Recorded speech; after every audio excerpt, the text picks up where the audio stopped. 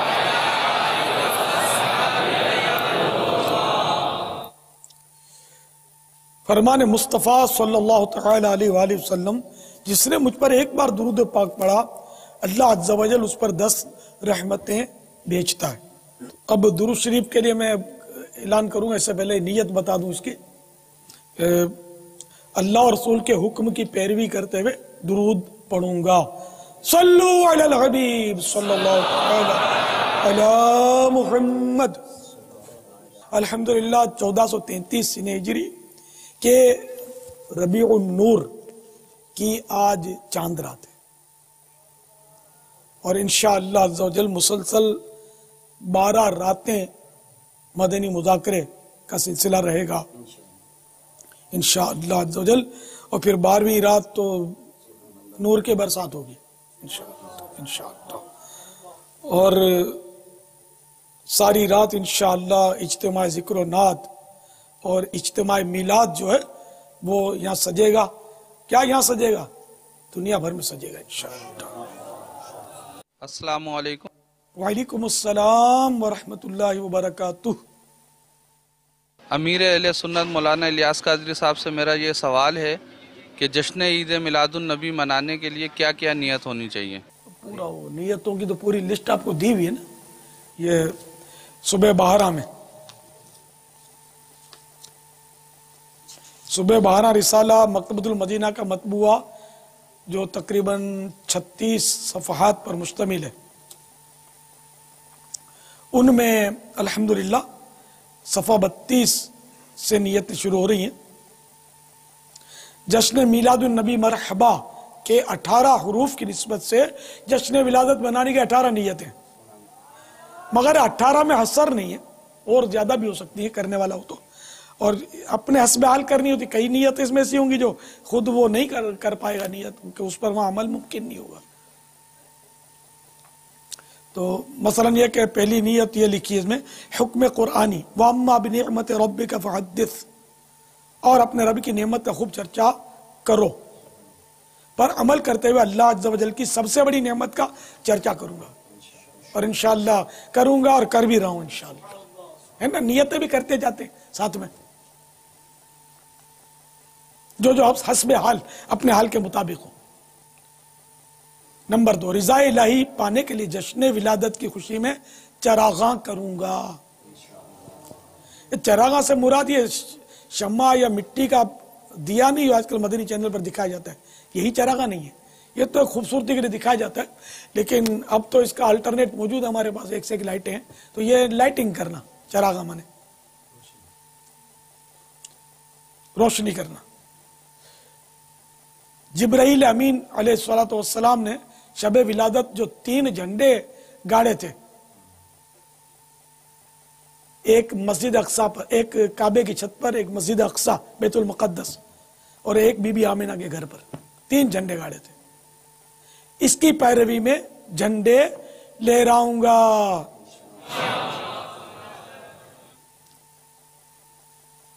Number 4، سبز گنبد کی نسبت سے سبز پرچم لگاؤں گا۔ نمبر 5، دھوم دھام سے جشن ولادت منا کر کفار پر عظمت مصطفیٰ صلی اللہ تعالی علیہ وآلہ وسلم کا سکہ بٹھاؤں گا۔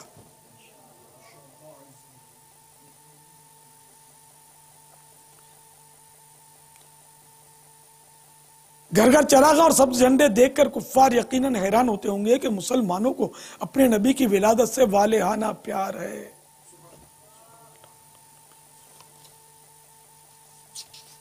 جشن میلاد النبی سے ہم کو بے حد پیار ہے، جشن میلاد النبی سے ہم کو بے حد پیار ہے، انشاءاللہ دو جہاں میں اپنا بیڑا پار ہے انشاءاللہ۔ ظاہری سجاوٹ کے ساتھ ساتھ توبہ و استغفار کے ذریعے اپنے باطن کو بھی سجاؤں گا۔ استغفر اللہ استغفر اللہ استغفر اللہ۔ نمبر 8، 12ویں رات کو اجتماع میلاد، اور 9، عید میلاد النبی صلی اللہ تعالی علیہ وآلہ وسلم کے دن نکلنے والے جلوس میلاد میں شرکت کر کے ذکر خدا و مصطفیٰ عز و جل و صلی اللہ تعالی علیہ وسلم کی سعادتیں، اور نمبر 10 علماء، اور 11 صلحاء کی اجارتیں، اور 12 عاشقان رسول کے قرب کی برکتیں حاصل کروں گا۔ 13 جلوس میلاد میں با امامہ اور حتی الامکان 14 با وضو رہوں گا، اور 15 جلوس کے دوران بھی مسجد کی نماز با جماعت ترک نہیں کروں گا۔ 16 حسب توفیق لنگر رسائل کی ترکیب بناؤں گا، یعنی مکتبۃ المدینہ کی مطبوعہ رسائل و پمفلٹ نیز سنت و برے بیانات کی کیسٹیں اجتماعی میلاد اور جلوس میلاد میں تقسیم کروں گا انشاءاللہ۔ 17 انفرادی کوشش کرتے ہوئے کم از کم 12 اسلامی بھائیوں کو مدنی قافلے میں سفر کی دعوت دوں گا۔ 18 جلوس میلاد میں حتی الوصف سارا راستہ زبان و آنکھ کا قفل مدینہ لگائے نعتوں کی سماعت اور درود و سلام کی کثرت کروں گا۔ یا رب مصطفیٰ صلی اللہ تعالی علیہ وآلہ وسلم ہمیں خوش دلی اور اچھی اچھی نیتوں کے ساتھ جشن ولادت منانے کی توفیق مرحمت فرما، اور جشن ولادت کے صدقے ہمیں جنت الفردوس میں بے حساب داخلہ عنایت کر۔ بخش دے ہم کو الہی بہر میلاد النبی، بخش دے ہم کو الہی بہر میلاد النبی، نام اعمال عصیاں سے میرا بھرپور ہے، آمین بجاہ النبی الامین صلی اللہ تعالی علیہ وآلہ وسلم۔ صلو علی الحبیب۔ السلام علیکم۔ وعلیکم السلام ورحمۃ اللہ میرا نام نواز وبرکاتہ۔ اتاری ہے۔ امیر اہل سنت کی بارگاہ میں عرض ہے کہ اس شعر کی وضاحت فرما دیں۔ آئی نئی حکومت سکہ نیا چلے گا، عالم نے رنگ بدلا صبح شب ولادت۔ سبحان اللہ۔ یہ جب میں دنیا میں ایک مثال دیتا ہوں آپ کو، کہ جب دنیا میں ماشاء اللہ آتا ہے نا کہیں بھی کسی ملک میں، تو پھر وہ جو کانسٹیٹیوشن جو ہوتا ہے نا وہ ختم ہو جاتا ہے، وہ یعنی گویا وہ اسمبلیاں وغیرہ سب ٹوٹ جاتی ہیں، اور پھر یہ فوجی حکومت ہوتی ہے اور ان کا قانون چلتا ہے۔ تو یہ سمجھانے کے لیے مثال دی کہ دوسرے سارے قوانین جو ہے نا اس وقت رک جاتے ہیں، اور یہ جس کو اوکے کرتے ہیں وہ چلتا ہے، ماشاء اللہ والے۔ ان کا بہرحال محدود دائرہ ہوتا ہے، ایک لمیٹیشن ہوتی ہے۔ تو میرے آقا صلی اللہ تعالی علیہ وآلہ وسلم کی جب جلوہ گری ہوئی اور جب اعلان نبوت فرمایا، تو جتنے بھی ادیان سابقہ تھے سب درست تھے، جو منزل من اللہ تھے، جو نبی لائے تھے، وہ سب حق تھا، اس میں کوئی شک نہیں، لیکن وہ سب جو تھے نا وہ منسوخ ہو گئے، کینسل ہو گئے۔ کہ اب یہ کہ اور کسی نبی ان ناب انجیل مقدس کے مطابق تمہیں چلنا ہے، نہ توریت مقدس کے مطابق تمہیں عمل کرنا ہے، نہ زبور شریف کی تعلیمات عام کی جائیں گی، بلکہ اب آئی نئی حکومت سکہ نیا چلے گا، آئی نئی حکومت سکہ نیا چلے گا، سکہ نیا چلے گا، کیونکہ عالم میں رنگ بدلا بدلا، عالم میں رنگ بدلا صبح شب ولادت۔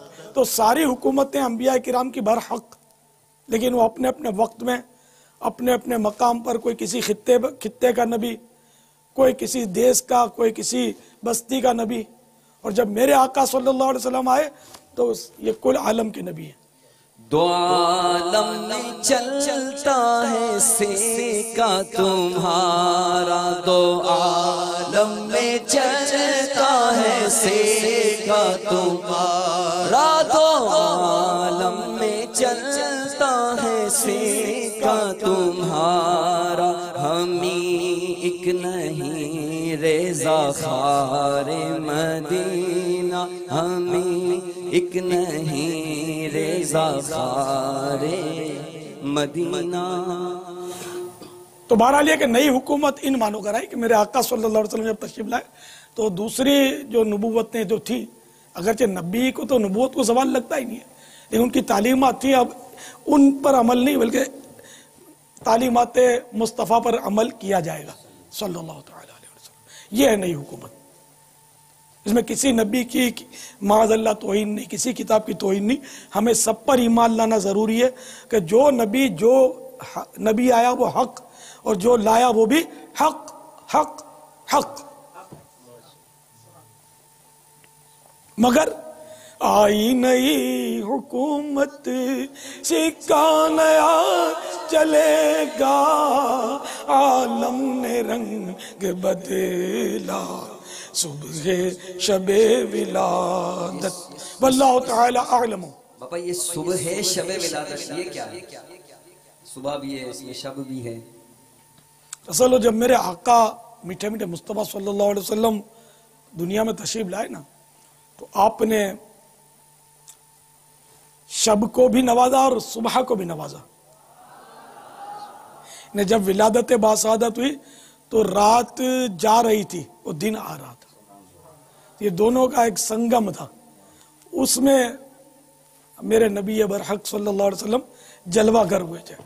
تو رات بھی ناز کرے اپنے مقدر پر اور صبح بھی ناز کرے اپنے قسمت پر. جس سہانی گھڑی چمکا طیبہ کا چاند، جس سہانی گھڑی چمکا طیبہ کا چاند، جس سہانی گھڑی چمکا طیبہ کا چاند، اس دل افروز ساعت لا سلام مصطفیٰ جان رحمت پیدا کھو سلام. صلو علی الحبیب صلی اللہ تعالی علی محمد. السلام علیکم ورحمۃ اللہ وبرکاتہ. وعلیکم السلام ورحمۃ اللہ وبرکاتہ. میرا نام حافظ ضیاء الدین اتاری ہے. میں باب الاسلام سندھ حیدرآباد سے. میرا سوال یہ ہے، جب ٹھنڈی ہوا چلتی ہے اکثر لوگوں کو یہ کہتے سنا ہے کیا جنت کی ہوا چل رہی ہے، ایسا بولنا کیسا ہے؟ ٹھنڈی ٹھنڈی ہوا مدینے کی، ٹھنڈی مہکی فضا مدینے کی، وہ تو ہر جگہ کی ٹھنڈی پر دھوپ بے دل ربا مدینے کی. یہ جو آپ بھی باپا میں وہ جنت اس کے آپ سوال کو بھی سنا ہے، آپ یہ بھی کہتے ہیں، اس کا بھی جواب ساتھ ساتھ دے دیجئے گا کہ جب موسم ٹھنڈا ہوتا ہے تو اسے آپ مدنی موسم کہتے ہیں. میں بہت ٹھنڈے کو نہیں کہتا ہوں. ہاں وہ تو ٹھنڈی ہوا جنت کی. تو اب جیسے کہ وہ ٹھنڈی ہوا مدینے کی، تو ٹھنڈی ہوا جنت کی سے مراد یہاں یہ لوگوں کی ہوتی ہوگی کہ یہ وہ ٹھنڈی نہیں کہ جو کڑکڑاتی ٹھنڈی دانت بجا دے اور کئی کئی سویٹر پہننے کے بعد بھی ٹھنڈ لگے. اس ٹھنڈی ہوا کو جنت کی ہوا تو شاید کوئی نہیں بولتا ہوگا، بلکہ وہ ٹھنڈی ہوا جو دل کو خوش کر دے، دل کو خوش کر دے، تو اس کو بولتے ہیں کہ گرمی میں وہ بھی نکلے نا، سخت گرمی اور شام آ جائے اور وہ ٹھنڈا پہر جس کو بولتے ہیں، یار کیسی جنت کی ہوا چل رہی ہے نا، دل باغ باغ ہو گیا، بلکہ باغ مدینہ ہو گیا. تو یہ عوامی محاورہ ہے. تو اس پر کوئی حکم شریعت نہیں لگتا کہ ایک اچھی چیز، اور جنت میں ساری اچھی چیزیں، جنت میں جو بھی چیز ہے وہ اچھی ہے. جنت میں بری چیز ہے ہی نہیں. جنت میں لیٹرین بھی نہیں ہوں گے نا. لیٹرین کو دنیا میں اچھا تو نہیں مانا جاتا نا، تو لیٹرین نہیں ہوں گے پھر اتنا کھائیں گے نہیں پیئیں گے جائے گا کہاں؟ وہ کھائیں گے بھی ایسا جنت میں آقا کے صدقے میں انشاءاللہ. اور کیا کیا کھائیں گے پتہ ہے؟